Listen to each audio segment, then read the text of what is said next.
Shalom, our praises to Yahweh, Bahashem, Yahweh Shah, Bahashem, Rakakwadash, the honors to the apostles, the elders, salutations to you, sincere brothers, teaching and truth and sincerity.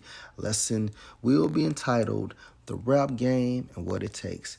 As you can see from the Twitter page of Young Thug, blue check mark. And these past several days, audios have been leaked, and guess what? He's snitching. Okay, so some months ago he was talking about how Ghana was a snitch, and he's doing the same thing. So again, Young Thug's Twitter page, blue check mark. Since y'all want to call me a snitch, let's just air it all out then. We all be taking Mad D in Atlanta. I'm talking all your fave rappers be taking it, and they homeboys be giving it. Don't wear no skinnies around baby Cash Money if you not with it. So with that being said, let's go to the YouTube platform. Didi got a podcast for use exposing Birdman, the gangster, warlock, and groomer.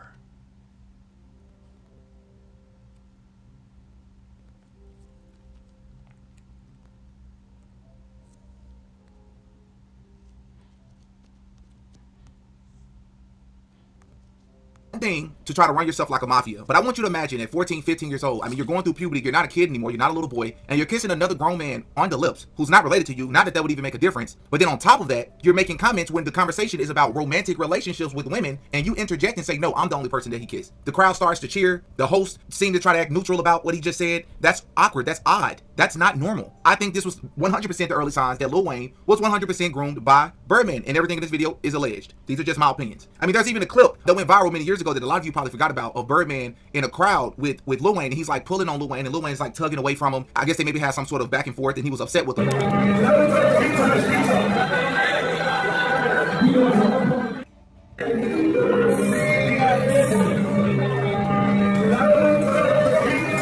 The point of me mentioning this is to say, this is a weird clip. This is not how two heterosexual men behave with one another, which, by the way, let me make sure I say this. I always gotta say this disclaimer. The video is not about bashing or going after people who are gay. The purpose is, if you claim to be gay and you're doing this, nobody's shocked. No one cares. But the fact is, you claim to be heterosexual, you claim to be gangsters, but you have this very suspect behavior, just like Young Thug, who will come up later in the video. But it gets worse, because there's another clip that went viral of Lil Wayne and Birdman fighting in public, and this little back and forth that they had. We got to see this from a couple of different angles. We don't really have the full backstory of what happened here, but you can hear Lil Wayne asking him to apologize. So much fun. All right, hold on. Wow. Okay, to make the pro trophy. We're on the same team, and we're the same team. We basically just got cheated. I don't like to be touched by people I don't tell to touch me, so. Again, it's just odd behavior. This is not daddy-son behavior. This is something else. Well, in 2014, things will turn drastically bad, probably the worst that has ever been between Lil Wayne and Birdman, when Lil Wayne came out and publicly dissed him and sued Cash Money for $51 million in unpaid royalties. And then in April of 2015, the next year, as we talked about in my Young Thug video, a guy by the name of Pee Wee Roscoe, who is affiliated with Young Thug, would actually be arrested after he shot up Lil Wayne's tour bus. But why this is relevant is because Pee Wee Roscoe literally came out and told, or as they would say, snitched, and said that the reason why he did this was because of Birdman. Some people call this a sacrifice. Somebody said that they was just trying to get Lil Wayne out the way so he didn't have to pay the money. Regardless of how you see it, to go from kissing another grown man on the lips, justifying it multiple times in interviews, saying that you'll do it again because he's like a kid to you, to this same person suing you for $51 million, and now you're allegedly having somebody to try to take this person out that you've known since he was 8 or 9 years old, is absolutely insane. But this story's about to get way worse, because in January 2016, Lil Wayne and Birdman can be seen together at an event with Drake, which is very weird to a lot of people. It's like, how do you go from trying to get me killed to now all of a sudden we're buddy-buddy, we're taking pictures together? Well, it may seem that this picture was a little bit misleading, because in September of 2016, Lil Wayne actually stated that he'll never work with Birdman again. And then finally in June of 2018, Lil Wayne will be released from his contract with Cash Money. One thing that I noticed about Birdman is that Birdman intentionally signs a lot of young boys, a lot of young male artists, right? And one can say, well, they're full of so much potential, there's no purpose. Look at that shit. So let me go back to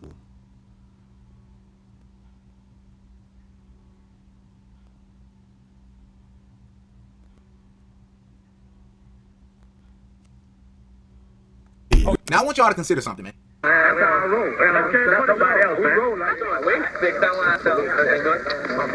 You don't like Birdman, y'all got a issue? No, I don't. I've done business with Birdman. Some are good and some is bad. I just think when you try to be a CEO and you try to be a rapper and you try to be a ladies' man and you try to be a girlfriend and you try to be a girlfriend. No said. with his own mother's gun, but this So I went in the bedroom, you know, because the guy looked, I woke up to when you're looking up. only get worse. If you're Lil Wayne's mother, things would only get worse because Birdman's influence, kissing each other on the lips. And this is when Lil Wayne was super young. And we've heard over the years, Turk, who's actually a part of the Hot Boys, which is one of the groups that Birdman created, he's came out on Drink Champs and other interviews saying, hey, listen, there wasn't anything funny going on. He was lying because at this time frame that he made the comment on Drink Champs, they were all in talk about doing a tour, and Turk was on the outside looking in. So of course, he wasn't going to admit to it. basically ran like a mafia. That's basically what that was about. But many people were not convinced about that, especially when you consider the fact that Lil Wayne can be heard on camera saying that he is the only person that gets to kiss Birdman. I got y'all up here. So you kissed the girl, right? Hey, I'm the only person you kissed. Enough said. So let's go to, of course, Mark, the 8th chapter. The rap game and what it takes, right? Verse 36. And what do you benefit if you gain the whole world but lose your own spirit? Is anything worth more than your spirit? For some, fortune, money, and fame. And according to Chat GPT, what is sexual magic? It is a spiritual practice that uses sexual energy or sexual activity as a means to manifest desires, reach altered states of consciousness, or achieve spiritual enlightenment. It's a concept found in various traditions, both ancient and modern.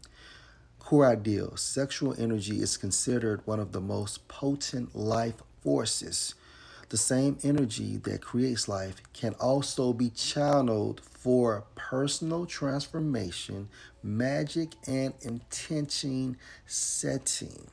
Key concepts of sexual magic: energy focused, ritual, and intention,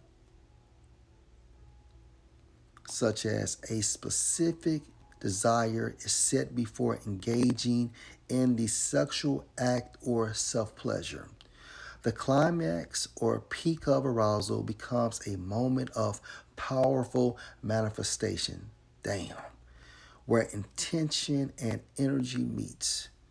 Solo or partnered. Symbolism and sacredness.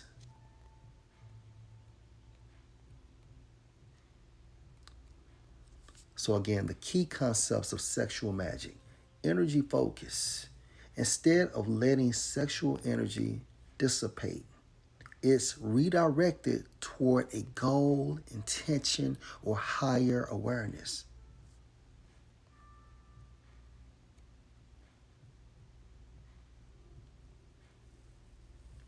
Some traditions focus on non-ejaculatory sex or orgasm control to conserve and build energy.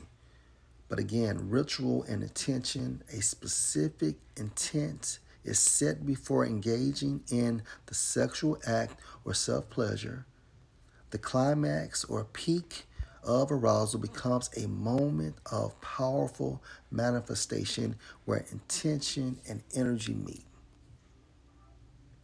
Traditions that include sexual magic: Western occultism, the Thelema by Aleister Crowley, Tantra or Taoist alchemy, modern witchcraft.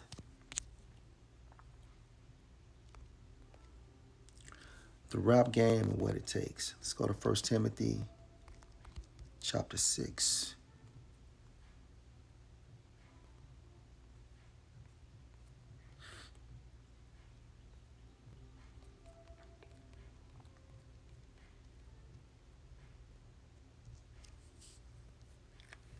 And verse 10, NLT. Let's start at 9. No, let's start at 8.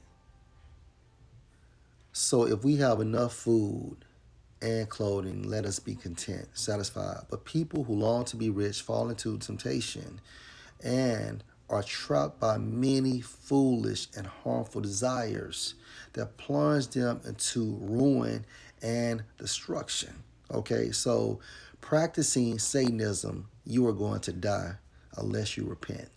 For the love of money is the root of all kinds of evil, and some craving money have wandered from the true faith and pierced themselves with many sorrows. Okay, so there's nothing wrong with having money, but when it comes to money and the things that you will do, as far as not having any boundaries, that's the fucking problem. Let's go to Jude.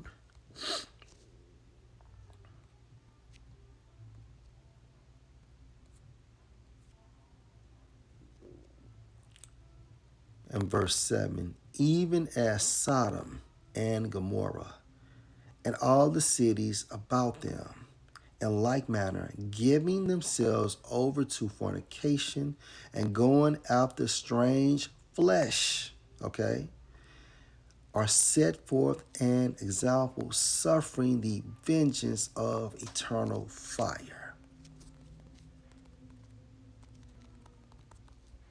And that's the reason why Sodom and Gomorrah, as well as those surrounding cities, were destroyed for individuals committing bestiality and going after the same flesh. Just a couple of reasons for those places that got destroyed.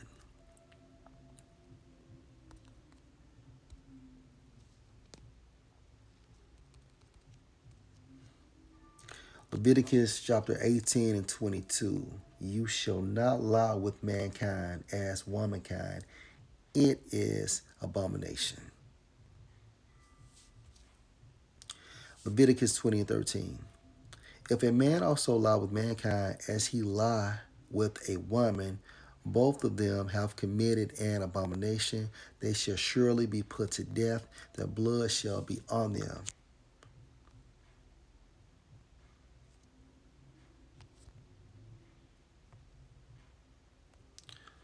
So if you want to make it in the rap game, this is a thing or two that you have to do. Lord will, this was edifying. Shalom.